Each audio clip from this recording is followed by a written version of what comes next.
Hello, Brendan Corrigan. How are you today? Oliver Pritchard, I'm fine. I'm not sure if we got gremlins in the works my side or not, but that intro seemed a little bit bitty. But the problems of Wi-Fi and internet and all these kind of things in this pandemic age. I thought though you might have your Three Lions shirt on tonight. Big congratulations! Big moment for England. I don't know. We go to a lot of quarterfinals. It's getting past the quarters that's normally the problem, but I'm sure Sir Gareth is going to take us to another semi-final, and let's not think too far beyond that. Well, I was just going to say though, like a historical moment to beat the Germans, first time in knockout tournament since 1966, and we all know what happened in 1966. No, that's not strictly true. In a knockout game, we've been knockout. That's what I meant. Yeah. Mm-hmm. Yeah, a knockout game. Yeah, which is slightly different. But yeah, what happened in 1966? I don't remember. It was the Queen's Jubilee. Let's get into what we've got on tonight, Bogotá Nights, and guys, we're going green. And remember, this is Bogotá Nights, Colombia's only live and interactive English language chat show. And interactive, of course, is the important part, guys. We do want to hear from you. So we are going green, and while putting nature and Bogotá together might seem like something of an odd couple, the city and its immediate environs do have plenty of natural delights. For one, you only need to look to the eastern hills to find numerous tranquil treks. And we're not just talking about Monserrate, which doesn't tend to be too tranquil at weekends in any case. If getting high isn't your thing, the city's many parks do offer a glimpse of green amidst the concrete jungle's motorized mayhem. Where do you go for that touch of nature in Bogotá? How do you think the city rates compared to others when it comes to green spaces? Good or bad?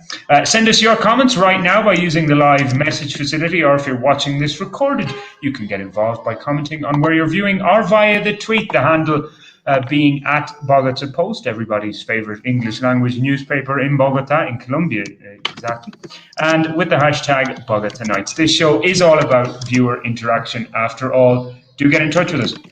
Before we go all green, it's our news review firstly. And Ollie, some of us thought coronavirus containment measures such as curfews and dry laws were a thing of the past for Colombia. But some parts of the country are reintroducing such restrictions for this holiday weekend we have coming up. Should those of us who were just getting used to our new Bogotá normal be concerned that less free days are on the horizon?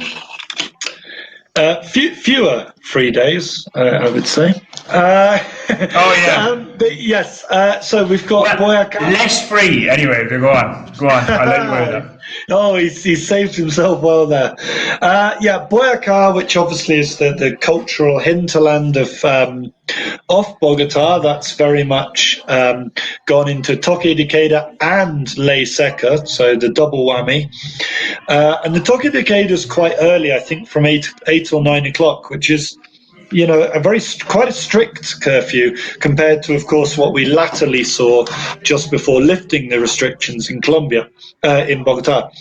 Neiva, as well, has brought in restrictions, again, very similar. That's going to last until July the 15th, so a little bit longer than the Boyacá restrictions. And we've got health groups in Colombia now are asking for it to be extended, for restrictions to be brought back in to try and get case numbers under control. So, don't be surprised if there's an announcement this weekend. But it would kind of seem out of kilter with what we've been seeing this last, 2 months now at this stage? Like, we've got to a stage where cases are at the highest ever levels, and deaths, I guess, more importantly. And there's been no soundings at all from the mayor's office, or indeed from Casa de Nariño, that we are going to go back into these strict kind of lockdowns. So apart from obviously Boyacá and Neiva doing their own things, but there just didn't seem to be any sort of talk. There was this fraudulent email or Twitter or tweet going around yesterday or whatever, but that was taken from last year, just I guess to get people a little bit worked up. But like, there's been nothing at all, no soundings at all from the mayor here that but don't forget that that's often how things seem to work under Claudia Lopez, that things pop out of nowhere.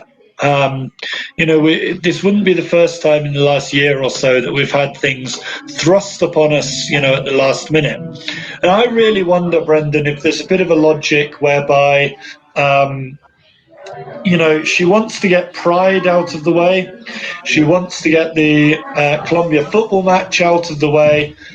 And then once all of that's out of the way, bring in the restrictions. Time will tell. Yeah, well, of course, there's a Colombia game on Saturday evening, so...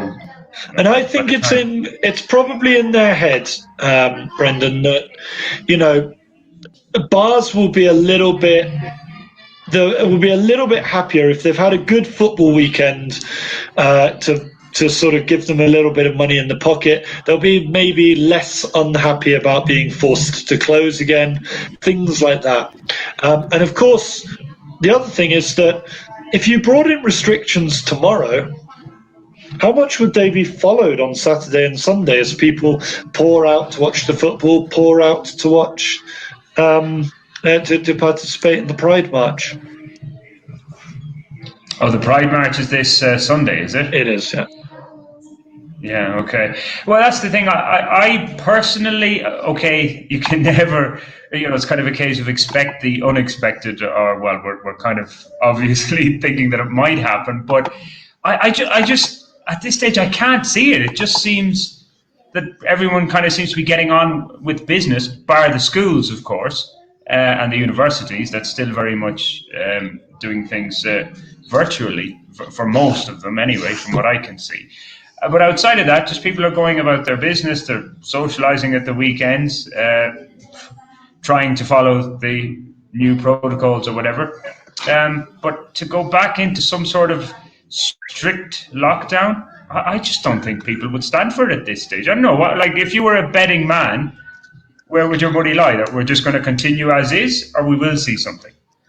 I think it's on a coin flip, I'll be honest. I think it's 50-50. Okay, yeah, I'm less inclined to think that way, but I'm always the eternal optimist that and I know there are some people who will say we need the measures, but let's not go down that rabbit hole. I mean, don't forget that we're talking about 700 deaths pretty much every day, 600 to 700 deaths. Yeah, we'll see. Yeah, because I guess linked to that, we had good news this week from the United States that the US are going to send over 2.5 million vaccines. So the vaccine program is continuing unabated. Like a couple of weeks ago, we were at about 10% of the population at least had some sort of a jab. So I'm sure that I haven't checked the latest data on that, but surely we're up maybe to 15%, or am I being overly optimistic on that too? But like, that's going along, and obviously it's the most vulnerable that are getting jabbed first. So if it does provide the protection, which of course is the debate going in the UK, which is light years ahead of Colombia in terms of vaccination, but like, why are we still seeing restrictions? That's the UK debate, of course. But if the vaccine program is being rolled out here, like, that's another reason to say, well, let's just continue as we are. Yeah, I mean, there are some caveats to that. There's worries about the efficiency of Sinovac. There's the fact that, of course, having the vaccination doesn't mean that you can't spread it. You can potentially still get infected and pass it on, even if you don't have a particularly bad time yourself. So there are reasons, I think, to be cautious. Just to pull you up there, by the way, we're looking at 18 million doses have been handed out of vaccine, and that is nearly 7 million, including the single doses, nearly 7 million people have been fully vaccinated. Okay, and then of course we have seen cases where in the UK and other countries that are far ahead in their rollout, where people who have had 2 doses fully vaccinated that they have contracted the disease as well. So, I mean, the idea that the vaccine will be a cure-all, is another thing. I mean, it's going back to this whole point of that: do we just have to learn to live with this virus for the foreseeable future, which is looking more likely as the weeks and months pass by. Just also, Ali, there was news that Colombia is going to return to producing vaccines here in national territory, something that they did about 20 years ago and then stopped doing it. The insurance company Sura, along with a company Vaxtera, going to start the construction of a factory. It's a toss-up between Antioquia and Cundinamarca. Your money's on Antioquia. Why is that? Well, just because it's sort of more efficient than Cundinamarca. I mean, things get done across the valley, don't they? I mean, however much we might dislike the Paisas, they do get things done, to be fair. I think things like this are always, I think, very weird, Brendan. You know, I never understand why a country like Colombia wouldn't be making its own vaccines. It seems unusual to me. I would understand it from a very small country, but from a country of 50 million people, you'd have to say that's a big enough place to make their own vaccines. And with things like yellow fever and whatnot circulating around, it seems logical. I would have always thought that. Well, yeah, obviously it won't be. They won't be producing vaccines in the next few months. That'll take time. The factory has to be built and all that. So they're hoping, though, that by 2023 we'll be up and running this factory, and which for COVID might be useless, but certainly if other things are there, and yellow fever chief among them. Yeah, I'm guessing it won't be useless for COVID, because I think people are going to be getting jabs for COVID for the next decade. Okay. My money will be on that, at least. You heard it here first on Bogotá Nights, guys. Duque, by the way, we'll move on from that, and just to remind you guys, if you have any comments on that in terms of the vaccines, have you got your vaccine? I tried today, by the way. Oh, you did? I attempted to get vaccinated. Yeah, it was not ideal. My university sent me to a place that didn't exist, and then later told me actually I should just go with the sort of normal, state government-run systems would probably be better. So I am indeed attempting to do that. I'm not able at the moment to book an appointment, but we shall see. Of course, I'm looking for the Janssen jab. That's Single dose, yeah, no messing around. But yeah, guys, by the way, those of you tuning in, if you have got a vaccine, we'd like to hear where you got it, how was the process, all that kind of stuff. Or are you still waiting for it? Are you considering going abroad? An acquaintance of mine flew to Miami a couple of weeks back, because tomorrow he's flying to Ireland and he needed to have a vaccine more than 14 days before that flight. So he went to some expense to fly to Miami and get his jab and come back to Colombia. So do let us know, guys, if you've got your COVID vaccine, or if you do not want to get one. We'd like to hear that as well. Get in touch with us using the live comment facility. Right, Duque has announced, or he wants to bring in anti-vandalism laws, and this is rather pertinent for the time that we're in. You could say that we're in kind of bubbles, Ali, in our respective neighborhoods in Bogotá, but go into certain parts of certain districts, and there's still a lot of trouble going on with this ongoing national strike. The likes of parts of Suba, parts of Usme, and Bosa. And indeed, at the weekend, we had a motorcyclist killed, I think it was in Suba, because of something that the protesters had constructed during the protest, and the motorcyclist didn't see it and was taken off his bike and killed. So still ongoing. We've had Claudia Lopez, our mayor, as well, kind of coming out heavily and saying that this vandalism cannot continue, whatever about peaceful protest. So Duque's gone one step further in a sense, where he wants to bring in these anti-vandalism laws. Potentially a dangerous step in a country like Colombia. It would depend what they contain. Yeah, absolutely. I think we should all be very wary, especially as one of the themes of the protests has very much been police abuse of power.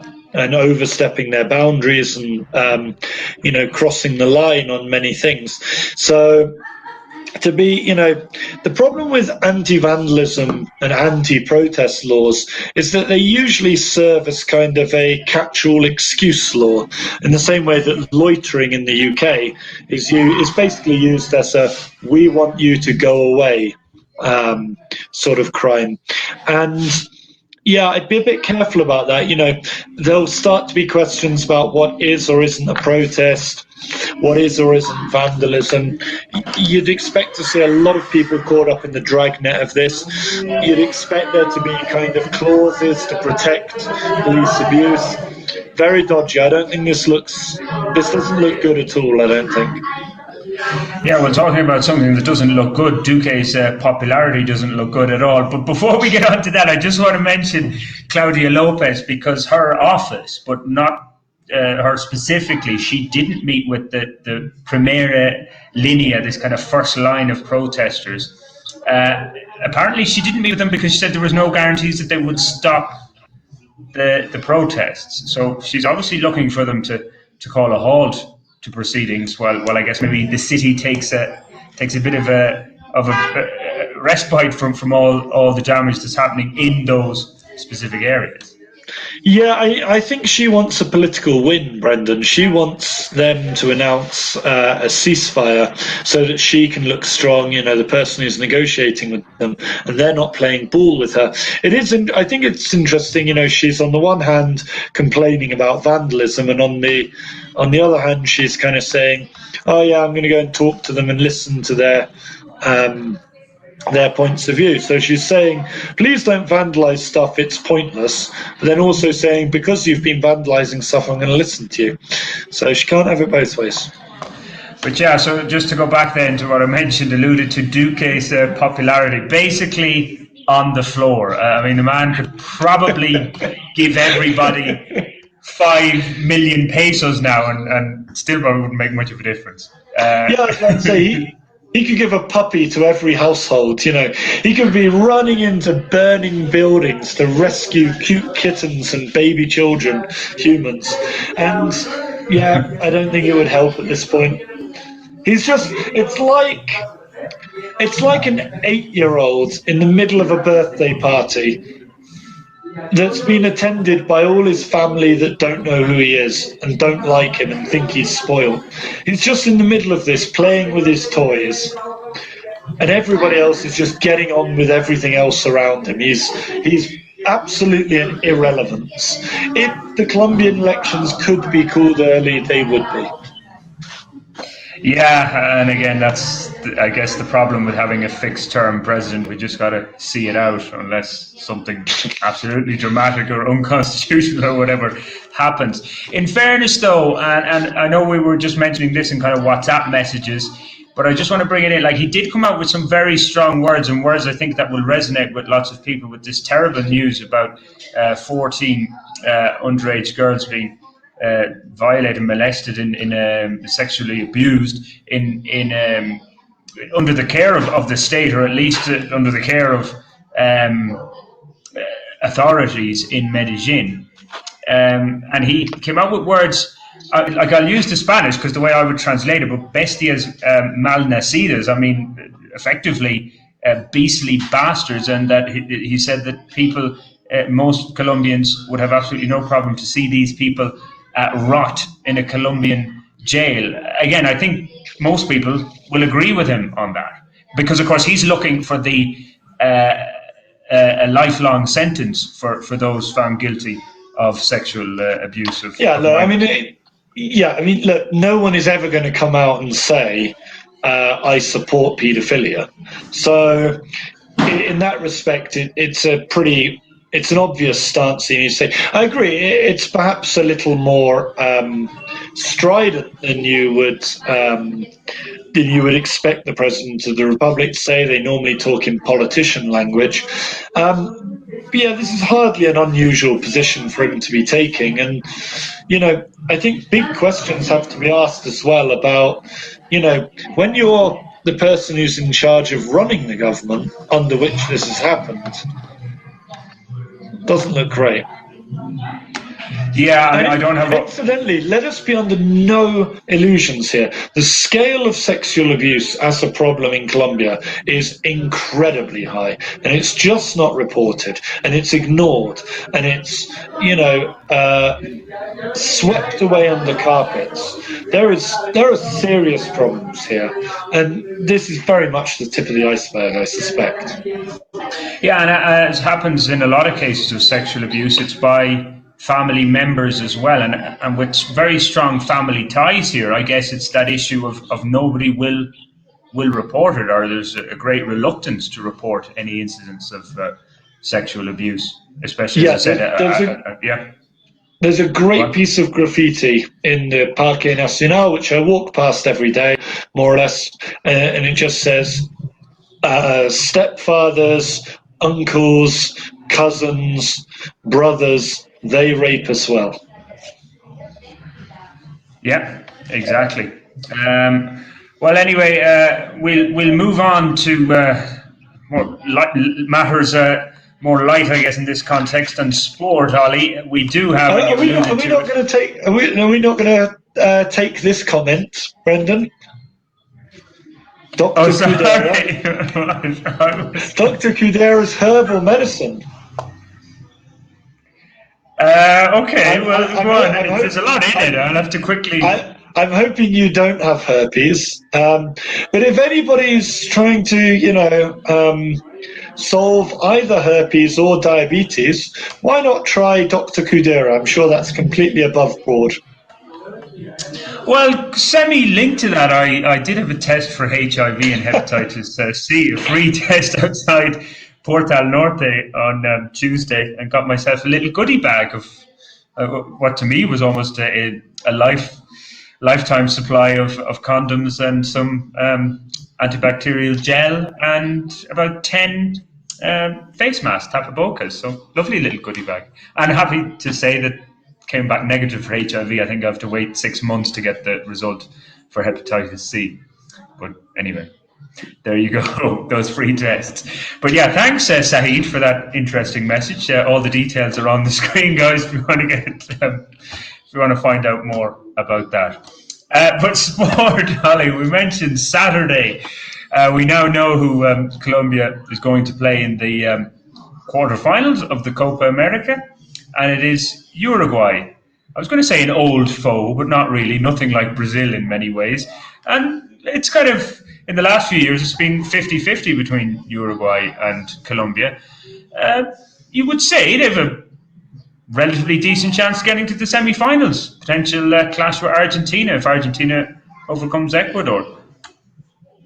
Yeah, I mean, it's knockout football, isn't it? Everybody's got a puncher's chance. You only have to look at Switzerland and France. On Monday, if you're uncharitable, which I'm sure you're up to being, you could say England against Germany. Upsets do happen. So, yeah, absolutely, I'd say Colombia's got a chance in this, yeah. I guess we'll get an idea, an indication of what is the interest on Saturday. It's, I think it's the second game on Saturday, so like a 7:00 kickoff, if I'm not mistaken. And because there hasn't been, from my side of the city anyway, I have to say, I haven't seen like it's been like it would be in a normal Copa America or even normal times when there's a big World Cup qualifier. It's kind of been subdued. But now this is knockout, as we say, semi-final on the line. Will we see kind of greater excitement? Who knows? Like you say, it's a good match. They're certainly not playing dross. Uruguay is a big game. It's knockout football. They've got a chance to go into semi-final. I think it's diluted slightly, Brendan, by the fact that, there's been a Copa America every year almost. And with so many happening all the time, it just all gets a bit diluted. And of course, it's the same teams that they play in the qualification. And it's not as exotic, I think, as it is, when Spain plays Slovakia or when France and Switzerland clash, or even Germany and England. Yeah, or England and the Ukraine now. The Ukraine is an interesting one. Yeah, we don't play them very much. Yeah. Yeah, and you did have a warship going through close to Ukraine there a few weeks ago. So under invitation, under invitation. Let's not get into that. I think you'll find that's we wouldn't want to confuse Britain and England now, would we, Brendan? Oh, well, come on. The most populated part of Britain. Anyway, David Allen Simmons, he adores us. Thanks, David. We adore you too, in a kind of strange virtual way. By the way, we are going to be going green, as we mentioned at the top of the show, talking about parks in Bogotá or nice walks that you can do in the mountains. So, David, if you've got a favourite park or a favourite little trek or some place where you like to go to escape from all the madness of Bogotá, but in the city environment, do let us know. We want to hear about it all. Moving on, though, we'll move to tennis next, Ollie, because a bit of a... Yeah, I know it's your favourite sport, but Señorita Maria Camila Osorio through to the third round at Wimbledon. And I believe I'm correct in saying the first time a Colombiana has been in the third round, or maybe any Colombian, in 48 years. So decent enough achievement. I see tomorrow morning at 6:15 a.m. I know you've got your alarm clock set already. You'll be up watching it. She's playing the Belarusian Arina Sabalenka, and she's the second seed. Now, her record at Wimbledon isn't fantastic, but she is the second seed, so she's not the second seed for nothing. So I'm guessing Osorio is going to be up against it. But I'm sure if she gets through this, that'll build a little bit of excitement among certain types of people in Colombia. Well, and why not? I mean, come on, you'd have to have a heart of stone to say this is anything other than very much a good news story. She's a young girl, doesn't necessarily have all the advantages in terms of tennis. I mean, what her life's like, I don't want to start sort of commenting on that, but certainly when you look at the tennis world, she's up against people who have far greater advantages. She's very much an underdog. So yeah, this is very much a good news story, and I think she can go home successfully. Even if she's sent packing in the third round, just getting to the third round, there are no mugs at this level of tennis, I think. I'm guessing not a sport that I've ever played with any real passion. I have to say, I'm from the west of Ireland. We don't really have the weather conditions for proper tennis anyway. Not lawn tennis, certainly. Although it is getting popular in certain quarters. But yeah, I wish her all the best. 6:15 a.m. start for anybody who's interested in that. Not sure will it be shown on ESPN, because obviously there's a whole load of games taking place at the same time, so they'll have to prioritise. But I'm sure you can get it, stream it somewhere. Livetv.sx I find is great for streaming matches of all sorts. And then you would, not that any of us are condoning law breaking, and then you'd be moving on, I think, to a panaderia to watch the Tour de France. Yeah, but you were talking about good news stories. There aren't any really good news stories from a Colombian perspective in this Tour de France, are there? Fewer, yeah, a lot fewer. I wouldn't say zero, that's maybe a bit harsh. Rigoberto Urán is still in the top 10. Nairo is just about hanging on in the top 20. Superman Lopez was the big hope, and he's hemorrhaged time, absolutely hemorrhaged it. Actually, there is one good way of looking at this, Brendan, which is Lopez and Nairo now are pretty free to go for single-day stage victories. That's the silver lining. I mean, just again, I'm not a big cyclist enthusiast, but to get stage victories in the overall scheme of things, how does that rate? Yeah, it is. That's a big deal. Yeah, it's a big deal, especially for a rider like Miguel Lopez. A lot of people of his caliber, of his ability, will go their entire careers. Listen, there are only 21 stages every year to be won. Okay. It's not actually that many. Yeah, okay, fair point. Just before we move off sport, though, quick one, because obviously it's a big sporting Saturday with Colombia playing and from your own side, England against the Ukraine. It could be a great day for those yellow-clad teams. But where are you going to watch it? Because, obviously we get a lot of foreigners watching. I say a lot. We get millions of foreigners tuning into this. but who might want to go and watch the game with a few English people. It's an early enough kickoff. I don't know what yeah, it's a good time, 2:00, yeah. I don't know where I'll be going. A good bet is always El Inglés on the Once, with like 69, 70 around there. Lee is a fantastic cook. Go and have an early lunch and then hang around for the football afterwards. That's a great bet. Monkey House is probably a good place to be watching it. The Irish pub is very popular with lots of people, ironically. Is El Inglés, by the way, just open at the weekends? No.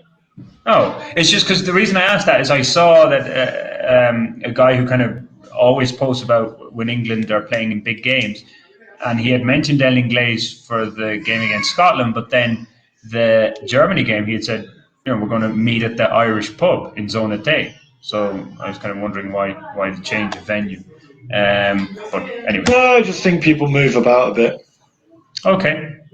Well, anyway, Ollie, that's fine. So best of luck to England and Colombia on Saturday. Should be an interesting days of football, but we are going green now, not the green of Ireland. We've got nothing to shout about at all in any competition, but green in terms of nature. And there are lots of green spots in Bogotá, if you know where to look. Of course, you see them to the eastern hills. And I guess the most obvious, when you arrive in Bogotá, first-timer, you're more than likely you're going to end up in La Candelaria. Well, in the hostel days anyway, you did. I guess people do Airbnb and all that kind of stuff now. But still, if you're coming in from the airport, you'll definitely see Monserrate and Guadalupe. You'll be attracted to that. Everybody goes up there. Ollie, is it for kind of old timers like ourselves now? It's like, Monserrate, do something different. But it still has its attractions, though, doesn't it? It's a lovely walk. I mean, I think you've got to be a real curmudgeon to kind of go, don't like that beautiful walk up all them steps with cultural stuff at every turn. Oh no, I can't be having with that. Come on, get out of your box. I mean, look, it's a nice lots walk. Of tourists. Oh, yeah. People.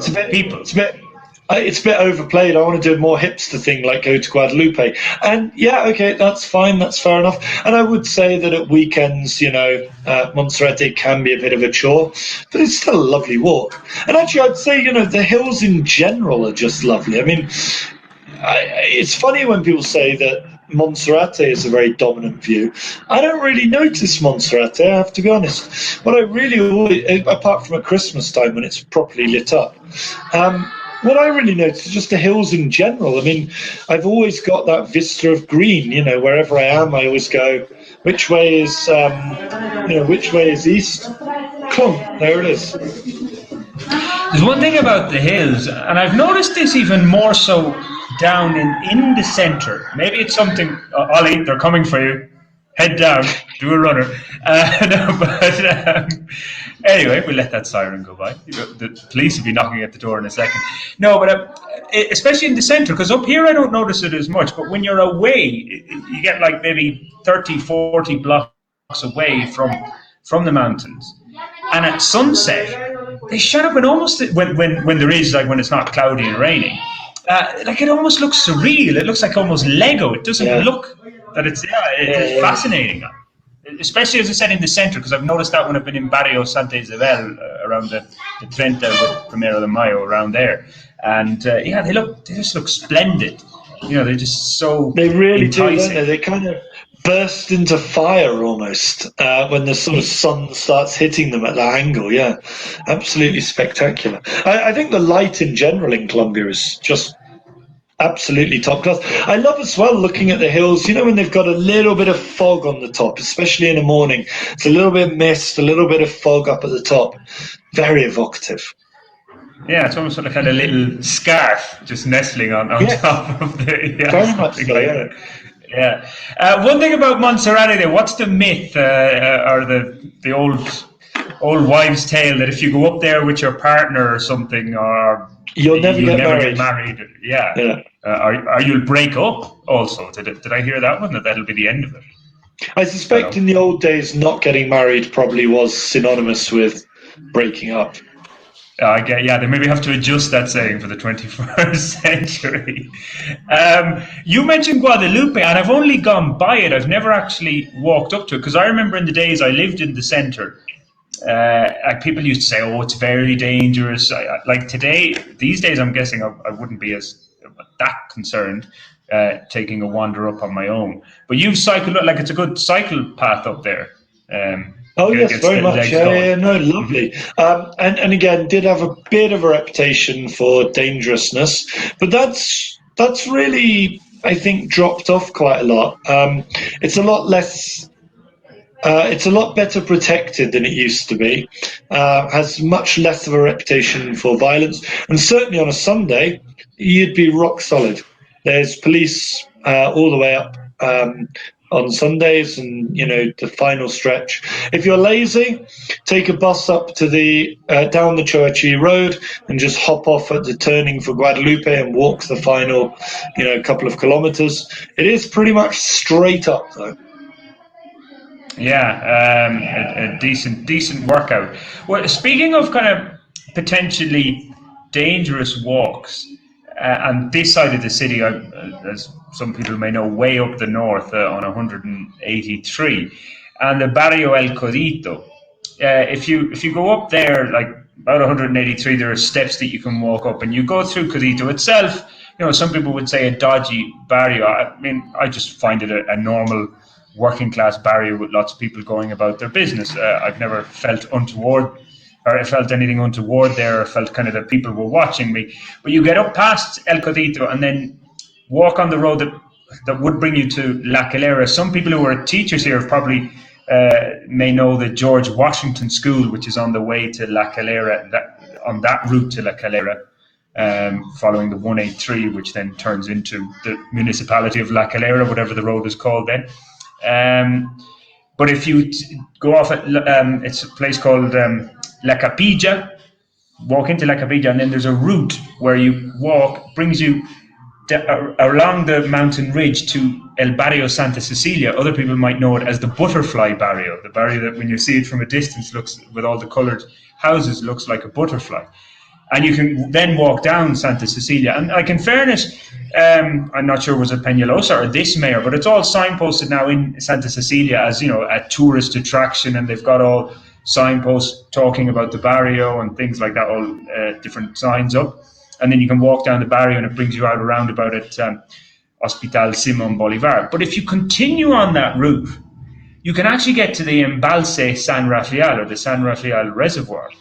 Now, people say, and here in this barrio where I live, Santandercito, Estrato, those people say, "Oh, that's dangerous, don't go on that walk on your own." But one Sunday, I decided to walk to La Calera, following the road down by the George Washington School. It's a 17-kilometer trek, so it was a decent walk.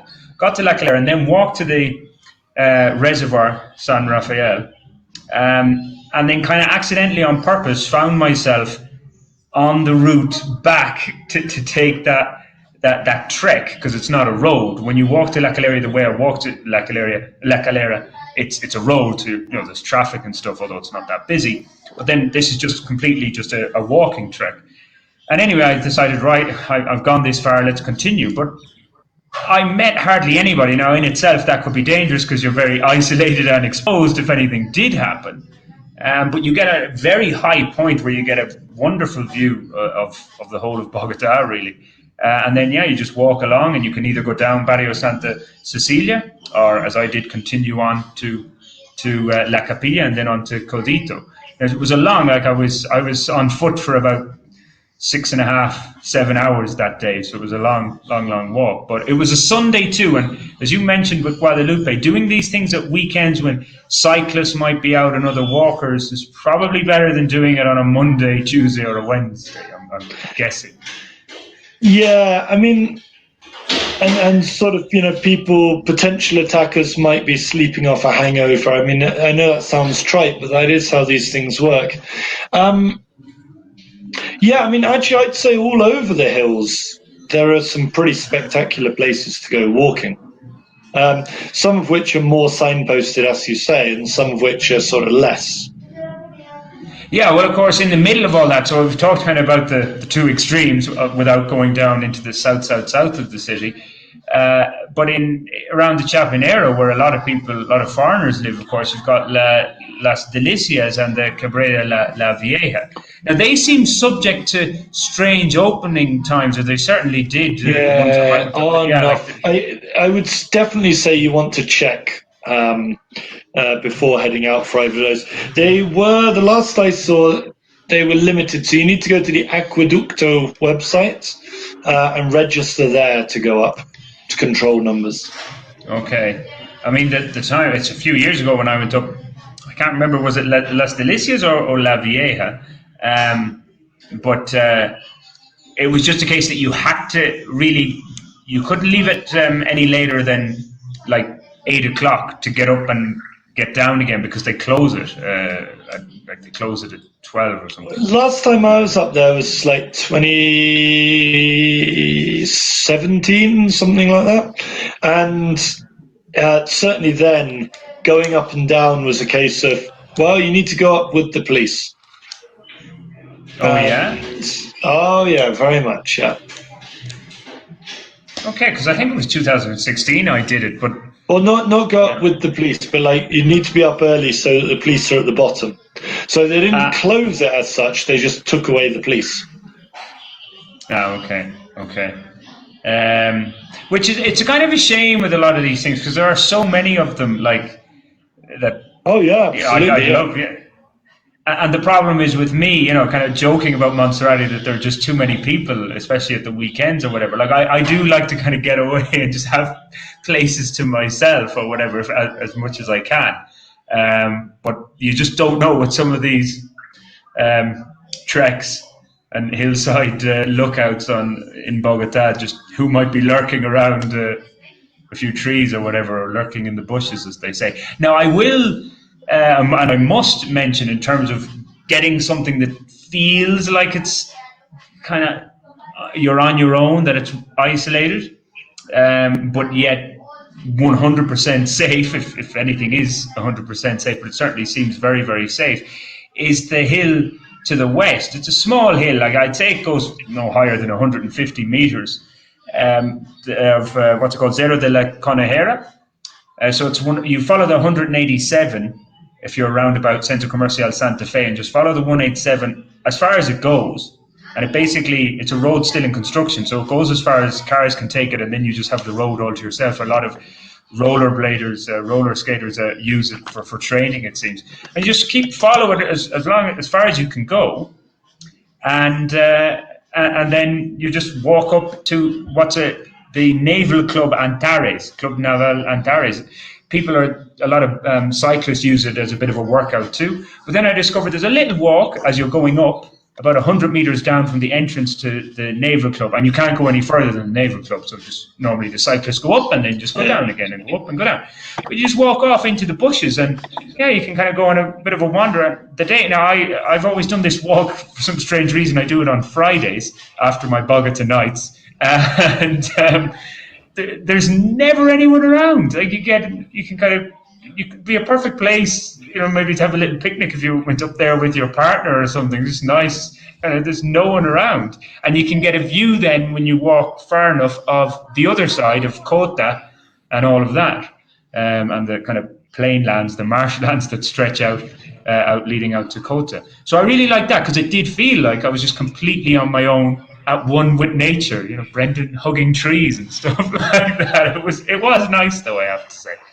I enjoyed it. And we've got Jonathan Hemming coming on here, who's saying, Brendan, and I'm sure you're going to chastise him here, that he should put some of these walks. You should put some of these walks in a blog. Now, I believe that you have done exactly that. Yes, Jonathan, I have, and here was I thinking that Jonathan was one of my number one fans. You mean you haven't checked out that blog? Now you're putting me on the spot to think of what I called it. So it's either on El Tiempo, or on my Google blog. The stories are shared. I think it was The Quieter Side to Bogotá, Jonathan. So if you search The Quieter Side to Bogotá, wrong way Corrigan, you'll find them. Preferably go on the Google blog, because every click on the Google blog has the potential to earn me revenue, whereas if you go on El Tiempo, I don't get any money. I would point out 2 further points for you, Jonathan Hemming, which is that, A, you say hello from Tunja, and I definitely wouldn't recommend going on these walks from Tunja. I'd probably get to Bogota first. But also, on the Bogota Post, we also did an article relatively recently, about 2 or 3 years ago, on walking the Eastern Hills, with some maps of the potential routes. But so check out Bogota Post, and Jonathan, if I remind myself after the show, I'll click on the or send you on, I should say, forward you on the link to that story that I wrote about those walks that I just mentioned. By the way, you're in Tunja, so you gearing up, Jonathan, for Toca de Queda and Ley Seca at the weekend, as we mentioned during our news review. But, make sure you get the beers. Make sure you get the beers in for the football. Yeah, that's very disappointing. Exactly. But Brendan, we were talking about sort of big, sort of wild green spaces, but there's also a couple of sort of more managed green spaces within the city. And one of the ones I always think of, because, I mean, one of the reasons I adopted dogs, who we talked about a few weeks ago, they're just relaxing there, curled up on the sofa. Yeah, I mean, I love going into the Parque Nacional, which is very much on my doorstep. It's only about 1 kilometre from my house, less really. And it's a really bizarre park, Brendan, because you start in a very managed kind of situation. You've got tennis courts and children's play stuff around you. And you just keep walking sort of a little bit further, and very quickly, you're very much in the middle of a forest. You're suddenly, fording a river, scrambling up the sides of little mini quebradas. I'm not sure what we could really call those in English. Mini gorges, I suppose. And stream? Yeah, maybe. And you're very quickly, it feels like you're not in the city at all. Even though you've got major roads a few hundred meters away, it very much feels like you've abandoned the city. And I like both sides of the park there. I love the managed side of it. I love the way that I think Bogota is quite good at providing big open green spaces, for its citizens to just go and, it's a very good social leveler. With the possible exception of the tennis courts, you can be rich or poor, you can go and sit on some grass. Yeah, exactly. Actually, I had the pleasure of walking there with you, with your two lovable dogs, a couple of Wednesdays ago, and it's a nice park. I will put the health warning out, of course, because people will mention this. It is close to Barrio La Perseverancia, which comes with a reputation. And I have heard a few hard luck stories of people who have been attacked there. So yeah, I wouldn't be wandering around there maybe on your own, oblivious to it all, with your phone out. And you want to keep your wits about you too, I guess. And certainly I wouldn't go into the kind of the high park that's kind of foresty bits, apart from on a Sunday morning or a holiday Monday morning. Yeah. But yeah, of course, one of the things about that is the Parque Nacional. It's got a map of Colombia and then a map of Bogota and Cundinamarca. So it's kind of nice to have a look at too, and it is very much a rallying point. For much of the protests, there were concentrations at the Parque Nacional. And of course, Pride on Sunday, that whole park will be filled up with the LGBTQ community and their allies, including us. And then moving, I guess, from Parque Nacional a little further west, northwest, I guess, if I'm correct in saying, we've got the big one, as you'd say in your part of the world, Parque Simón Bolívar, replete with a man-made, I think it's man-made lake. That you can rent a boat and different things on. It's a massive park. I can't say that I'm enamored with it, but it does what it says on the tin. If you want to go and kind of chill out there too. the geographical centre of Bogotá as well, more or less. In sensible terms, obviously, if we pull in the southern mountains, then the geographical centre of Bogotá is like Usme. But anyway, Bolivar, what a wonderful place. Yeah, lovely lake, lots going on. And again, we talked about kind of being a sort of a central space and a centre of things happening. Of course, that's where we have things like hip hop al Parque, rock al Parque, major concerts, all that kind of thing, all takes place there.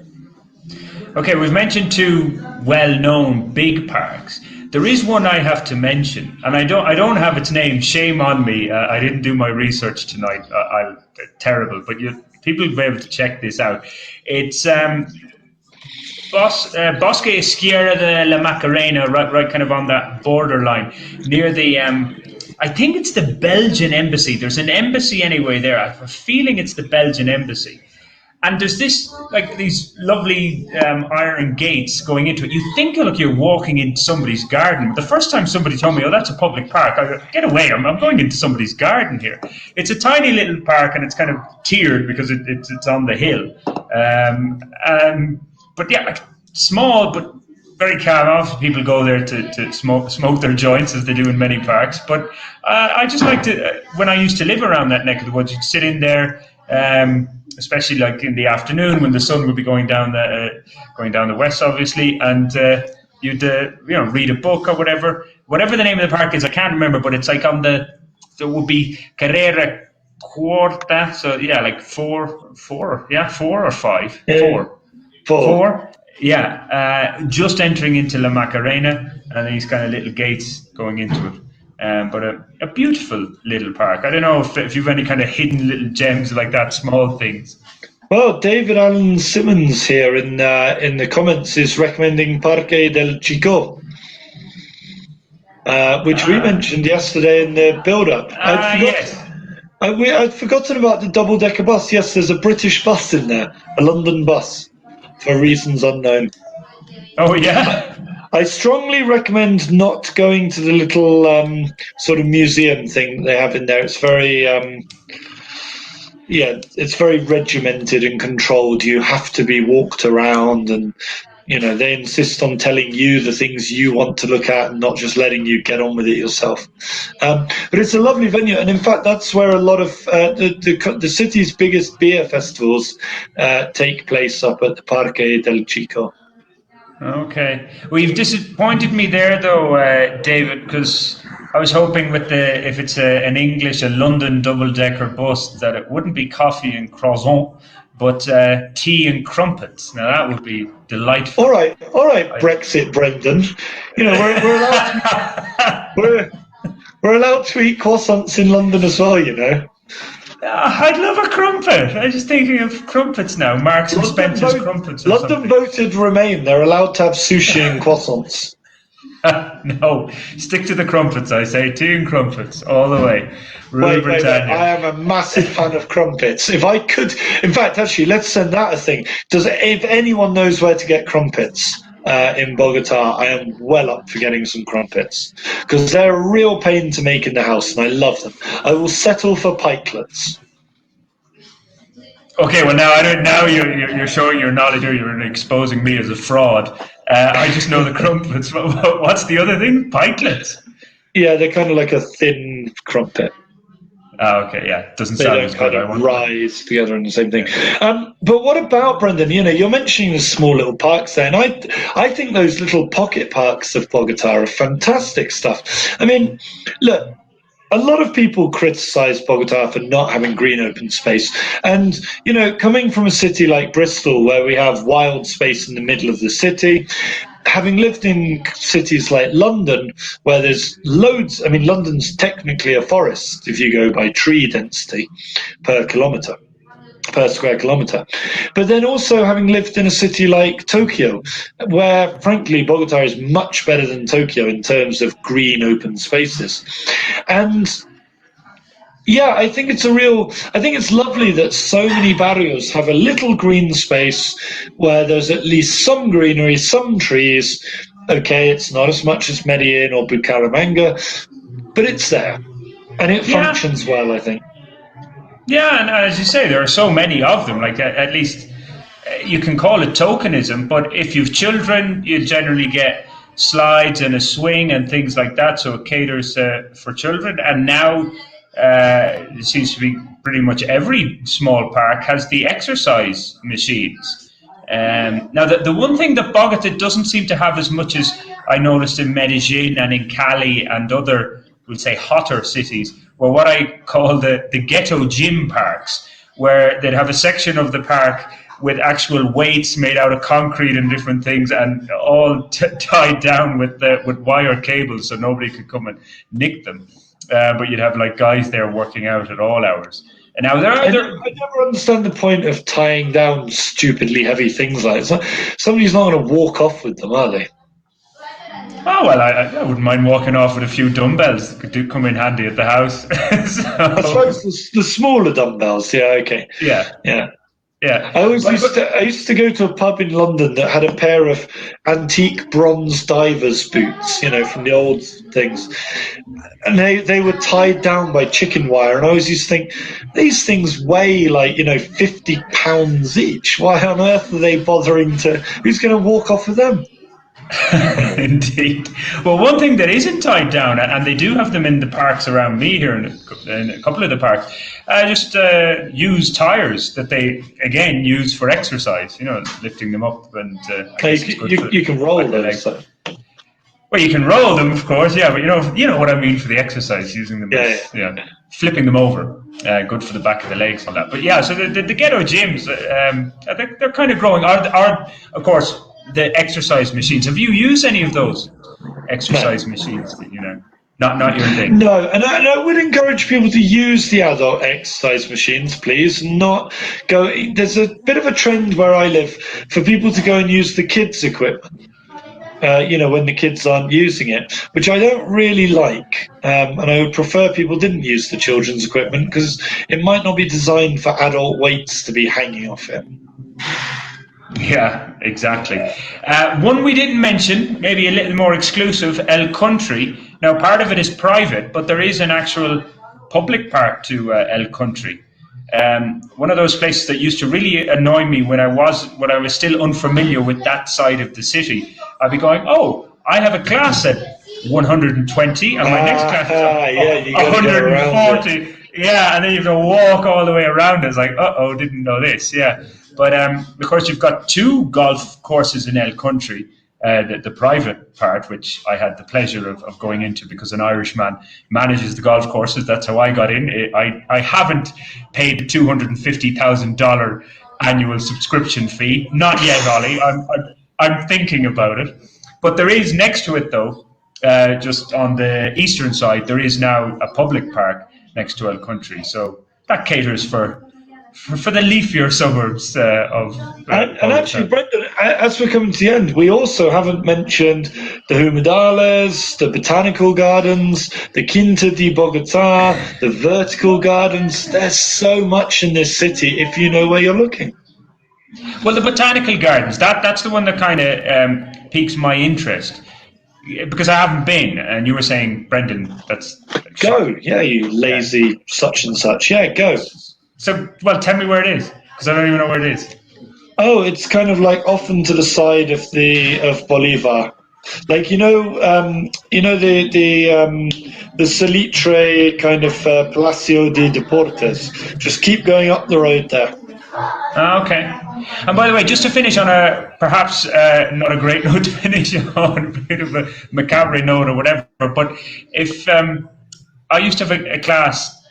A 220 or something, and to get there was a shortcut through the graveyard, but that's kind of like a strange park, the graveyard on the north here, but like it is well maintained and you can kind of walk through it if walking around the graveyard. The central cemetery isn't very green on the bottom, but it does have wonderful trees, on the 26th there. Yeah, exactly. Of course, this place does have grass and everything too, the one up the north, and there is one way down the south as well.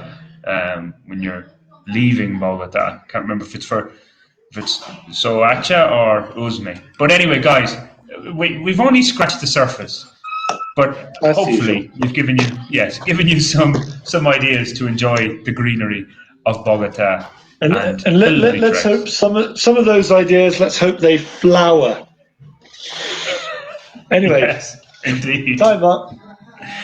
Ciao, ciao.